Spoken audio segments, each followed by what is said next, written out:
እንዴ ለቀቀኝ በእናትህ። ማነው እንደዚህ ምን ትሰራለህ? አንቺ ራስ ምን እየሰራሽ ነው? ቆይ እኔ ራስን ማጥፋት ኃጢአትም ወንጀልም መሆኑን አታውቂ? መኖር የማይገባኝ ሰው ስለሆንኩ መሞት እፈልጋለሁ። እና አንቺ መኖር ስለማትፈልጊ መኖር የሚገባውን ሰው ይዘሽ መሞት አለብሽ? አሃ ተሰማ በኋላ እቺ ልጅ አንድ ነገር ትሆንና ጸጸቱ መልሶ ላንተ ነው። እባክህ ውሳኔውን ድጋሚ አስብበት። እውነትህን ነው? ከልብ ነው እንደዚህ እያወራ ያለው? አንተ እኮ ከመጀመሪያው ጀምሮ ስለ ልጅቷ ጨዋነት ነበር ስታወራ ነበር።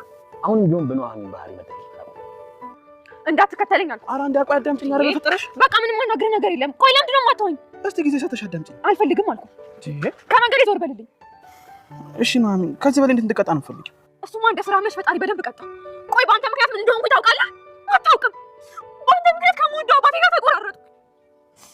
አንድ ቀን እንኳን ይናገረኛል ብዬ የማልጠብቃቸውን ቃላቶች ነው ከሷ አፍ የሰማሁት። ለአባቴ በረከቱ ነበር። አሁን ግን እርግማን ሆንኩ። እሱ ደግሞ የሆነ በአንተ ምክንያት ነው። በአንተ ምክንያት በቃ ተወኝ። ኑሐሚንንና አቶ ተሰማን አቶ ላይኩን አስታረቃቸው። ናሆም በህልሙ አምራን ራሷን ስታጠፋ አይቶ ይቅርታ ላረግልሽ ነበር እኮ እያለ ሲያለቅስ ነበርና ደንግጦ ባኖ ተነስቷል። ናሆም ለአምራን እንደገና ይቅርታ ሊያደርግላት ይሁን?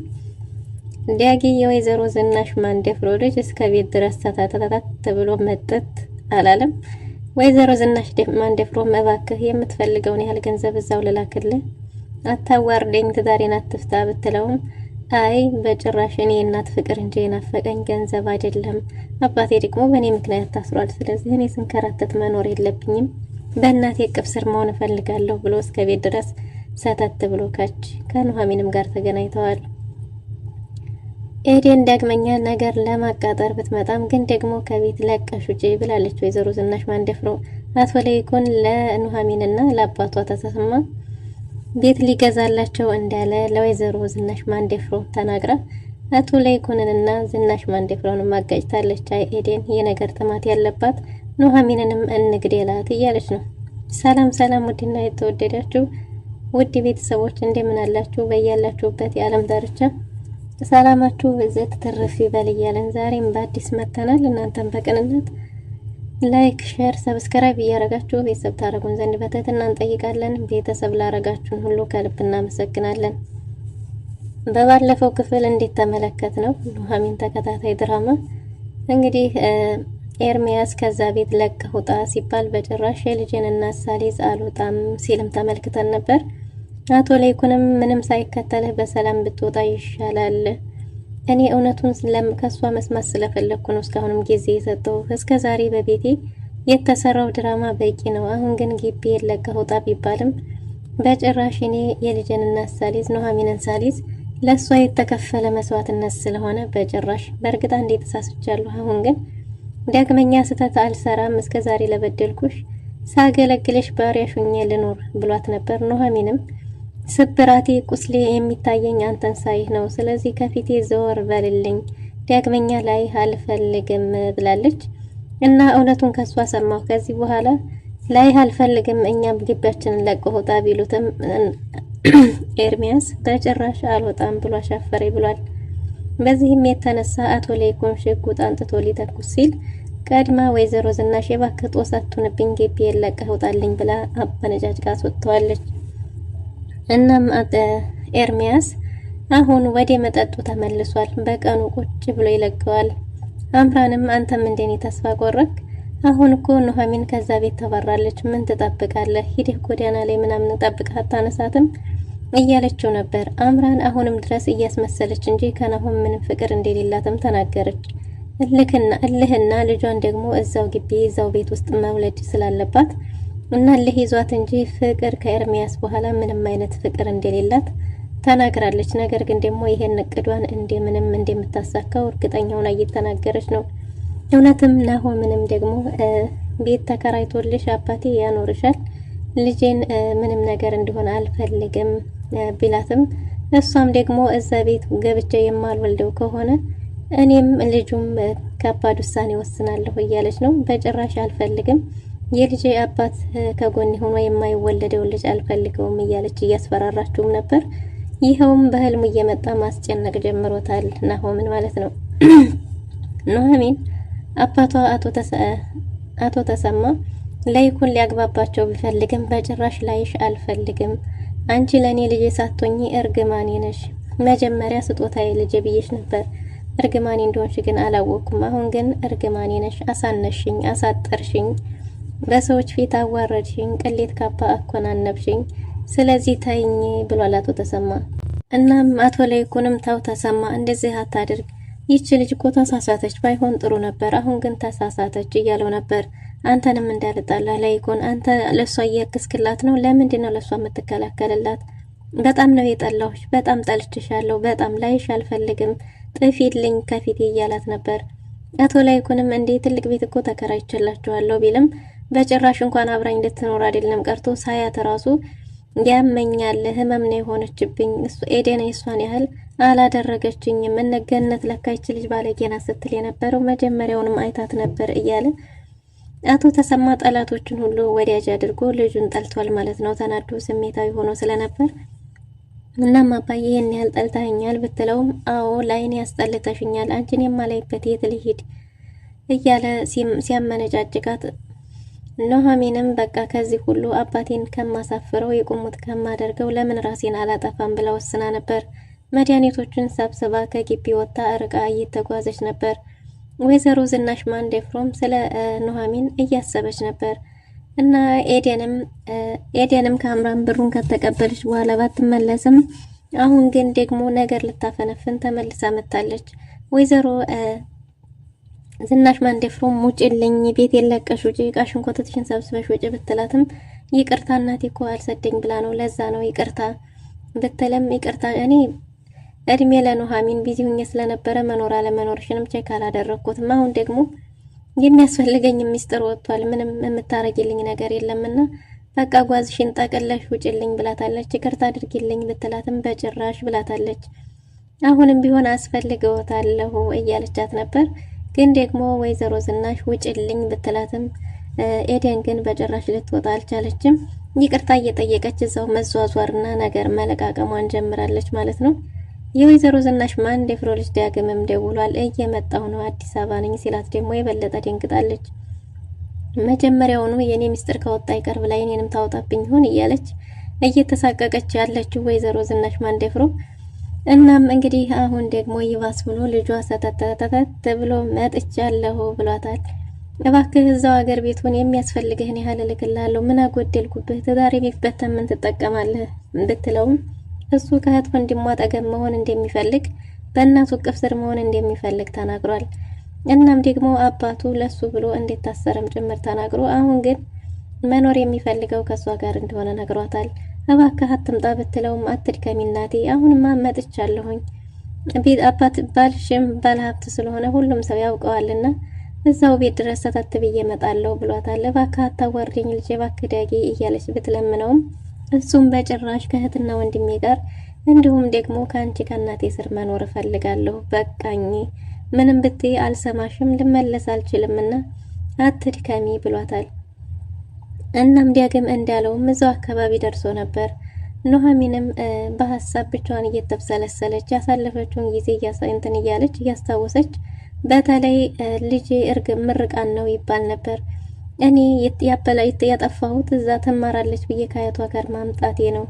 ለእኔ ምርቃቴ ያልኳት ልጄ እርግማን ሆናብኛለች። አንቺ ልጄ ሳትሆኚ እርግማኔ ነሽ፣ ምርቃኔ ሳትሆኚ እርግማኔ ነሽ እያለ የተናገራት አባቷ በተደጋጋሚ ወደ አእምሮዋ እየመጣ እጅግ በጣም አጨናንቋታል። እናም እንግዲህ በስተመጨረሻም የወሰነችው ለምን ራሴን አላጠፋም ብላ ወስናለች። መድኃኒቶቹን እየፈለፈለች እንግዲህ አንተም ይቅርታ አድርግልኝ ሳትፈልግ ወደዚህ አምጥቼ አሁን ደግሞ ይዤህ ልሞት ነው እያለች ብቻዋን እያወራች እና እያለቀሰች መድኃኒቱን ልትወስድ ስትል ዳግም ከእናቱ ጋር እያወራ ቢሆንም በቃ ቻው ቻው መልሼ እደውላለሁ ብሎ ወደ ኑሐሚን እየሮጠ ሄዷል። አይገርምም? በስልክ የሰማችውን ዳግም በአካልም አገኘችው። ዳግምን በኑሐሚን ቆንጅና እየተደመመ እንዴ ምን እያረግሽ ነው ብሎ መድኃኒቱን ሲያስቆማት እና መቼስ የልጅሽ አባት ከርቶሽ መሆን አለበት አይደል? እንዴት አይነት ሰው ቢሆን ነው አንቺን የመሰልሽ ቆንጆ እንደዚህ ያረገሽ? አሁን በነፍስ ማጥፋት ወንጀል ትከሰሻለሽ፣ ነፍስሽን ለማጥፋት አልተፈቀደልሽም ብሎ ሲያስቆማት አንተ ምን አገባህ በገዛ ሞቴ እያለች እየተጨቃጨቀች ነበር። እሱም ደግሞ እማያገባኝ ከሆነማ ፖሊስ ጣቢያ እንሄድና ፖሊስ ጣቢያ ሄደን እንነጋገር፣ ራስን ማጥፋት አይፈቀድም፣ በዛ ላይ ደግሞ ሁለት ነፍስ ሆነሽ እያላት ነበር። እሷም በጭራሽ አይ መሞት ነው የምፈልገው ብላ ግብ ገጥመው መድኃኒቱን ተቀብሎ ጥሎ እንግዲህ ተዋውቀው ደሞ እኮ ቆንጆ ነሽ እያለ እያሞጋገሳት የተፈጠረውን ነገር እየጠየቃት ለማጽናናት እየሞከረ ሳለ ኤርሚያስ ከርቀቱ ነው እየተመለከተ ነበር። ኤርሚያስ ኑሐሚንን መከታተሉም አይቀርም። እሱም ደግሞ ያው ብዙ ነገሮችን ያጋጥመዋል ይመለከታል ማለት ነው። እናም እንግዲህ ኤርሚያስ የተመለከተው ከጎኗ ሆኖ ከሷ ጋር ግብ ይዘው ነበር። እናም ከዛ ቁጭ ብለው እያወሩ ምን ሆነሽ ነው? ምን ገጥሞሽ ነው? መቼስ የልጅሽ አባት ከርቶሽ መሆን አለበት በዚህ ልክ እንደዚህ ይህን አይነት ውሳኔ ወሰንሽው ሳይፈልግ ወደዚህ አምጥተሽ ደግሞ ማጥፋታችም እያለ እየተከራከራት ነበር። እናም ከሱ ከዳግም ጋርም ተዋውቀው እሷም ደግሞ ያወራሁትን ሁሉ ሰምተኸኛል እያለችውና አዎ ሁሉንም ነገር ሰምቼሻለሁ በይ አሁን እንተዋወቅ ብሏት እሱ ዳግም እንደሚባልና እሷም ኑሐሚን እንደሆነች ተዋውቀው ቁጭ ብለው እያወሩ ሳለ ኤርሚያስ መጥቷል። ኤርሚያስ መጥቶ ምንድነው ምን እያረጋችሁ ነው ኑሐሚን ቢልም መቼስ የልጁ አባት መሆን አለበት አይደል እያለ ነበር። አንተ ማነህ ምንድነህ ምን አገባህ ቢልም ኤርሚያስ እኔማ ምን ያገባኛል፣ ግን ደግሞ እዚህ ያገኘኋት ራሷን ልታጠፋ እየሞከረች ነው፣ ይሄው ካላመንክ መድኃኒቶቹ ብሎ ሲያሳየው ኑሐሚን ብሎ ሊያናግራትና ሊይዛት ቢሞክርም እንዳትነካኝ፣ ይሄ ሁሉ ነገር የሆነው በአንተ ምክንያት ነው፣ አጠገቤ እንዳትደርስ እንዳትነካኝ፣ አባቴ ምርቃኑ የሆንኩለት አባቴ አሁን ግን እርግማኔ ነሽ ብሎኛል። ይሄ ሁሉ የሆነው አባቴን ያዋረድኩትም ያሳፈርኩትም እድሜ ላንተ ባንተ የተነሳ ነው። ስለዚህ አጠገቤ እንዳትደርስ ብላ አባረዋለች። እሱም ደግሞ ከኋላ ተከትሎ ከኋላ እየሄደ ነበር።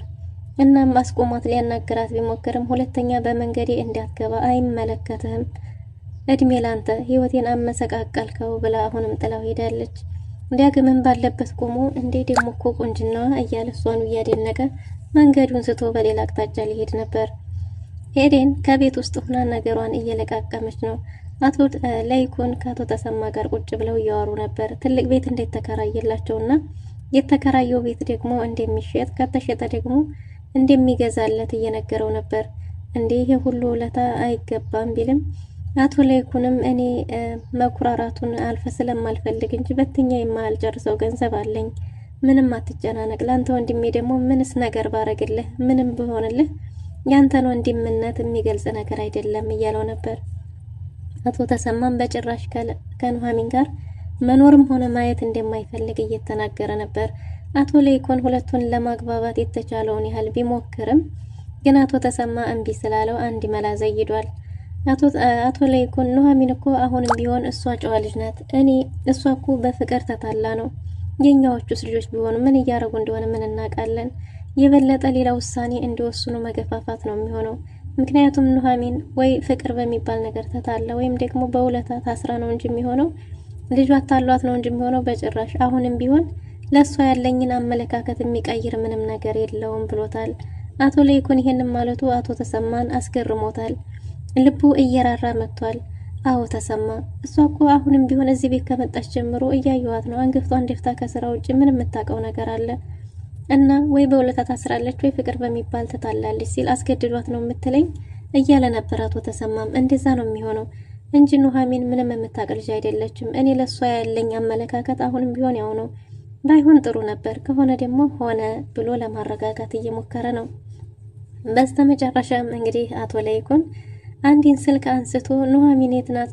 ጫካዎች ውስጥ ከወንዶች ጋር ናት። ከወንዶች ጋር ምን ታረጋለች ምናምን ሲባል አቶ ተሰማ እኔ ነኝ አፌን በዘጋው አይነት ነገር ልጄም ብሎ እጩኋል። እና ለዚህ ቅጥህ ነው እንዴ ምንድን ነው ብለው ሲጠይቁ ኑሐሚንን ጫካ ውስጥ አየናት ከወንዶች ጋር እያለ ነው። ታዲያ ጫካ ውስጥ ምን ታረጋለች? ልጄን እኔ ነኝ የገደልኳት ተነስቶ ሄር ነገር እንደዛ ሲሆን ወይኔ ልጄን እኔ ነኝ በገዛ እጄ እንደዛ ብያት ባልተናገርኳት እያለ ሲጨናነቅ ሲያየው አቶ ለይኩንም ላስቆማት ቆይኔ ልፈልግ ሂድ ምናምን ብሎ ከሄደ በኋላ በበር እያዳመጠ ነበር። እናም ይሄንን ወይዘሮ ኤደን ከሰማች በኋላ ሄዳ ለወይዘሮ ዝናሽ ኑሐሚን ራሷን ልታጠፋ እንደነበርና ግን ደግሞ ሳታጠፋ እንደተረፈች ግን ደግሞ እሷ ስለጀመረችው እኛ እንግደላት የሚል ለወይዘሮ ዝናሽ ሀሳብ ሰጥታታለች። ይሄ ጥሩ ሳይሆን አይቀርም የሚል ሀሳብን እያሰበች ነው ወይዘሮ ዝናሽ፣ ምክንያቱም ሚስጥሯ እንዳይወጣ። ኤደን የቤቱንም ነገር ሰምታ ስለነበረ አሁንም ለወይዘሮ ዝናሽ ሄዳ ቤት ሊገዛላቸው እንደሆነ ስትናገር ለአቶ ለይኩንን ገንዘቤን እንደዚህ የምታደርገው ለምንድን ነው? ምን ስለሆነ ነው ቤት የምትገዛለት? ማሳከሙ ሳያንስ ብትልም ጓደኛዬ ነው፣ ምንም ባረግለት አለሱ የሚገልጸው ነገር አይደለም። ይሄንን የነገረችሽ መቼም ኤደን ናት እያላት ነበር። አይ ኤደንን ላለማያያዝ እኔ ራሴ በአጋጣሚ መጥቼ ነበር ብላለች። አቶ ለይኩን ግን ማን እንደሆነ ነገሩን የነገራት ሰምቶ ስለነበረ ልጅቷን ነገር ለማመላለስ ተጠቀምሽባት አይደል? ምንስ ባረግለት ማን ነው የሚያስቆመኝ? እያለ እንግዲህ አቶ ለይኩን ኑሐሚን ስትመለስ ኑሐሚንና አባቷን አስታርቋል። ለዚህ ቅጥህ ነው እንዴ እያለ እየሳቀበትም ነበር። ኑሐሚንንም ይቅርታ አድርጌልሻለሁ፣ ከዚህ በኋላ ምንም ነገር አልናገርሽም፣ ይቅርታ አድርጌልሻለሁ የኔ ልጅ ብሎ ይቅርታ አድርጎላት ኑሐሚን ደስታዋን መልሶላታል። ግን አባዬ አሳፈርኩ አዋረድኩ ብትልም የኔ ልጅ ምንም አይደለም፣ ይቅርታ አድርጊልኝ፣ እኔ ነኝ የገፋዎች እያለ ነበር። ዲያግምም ወደ ቤት መጥቷል። ወይዘሮ ዝናሽ ማን ብላ ልታስተዋውቀው ይሆን? ውድና የተወደዳችሁ ለዛሬ የነበረን ቆይታ ይህን ይመስል ነበር። በቀጣይ እስከምንገናኝ መልካም ጊዜ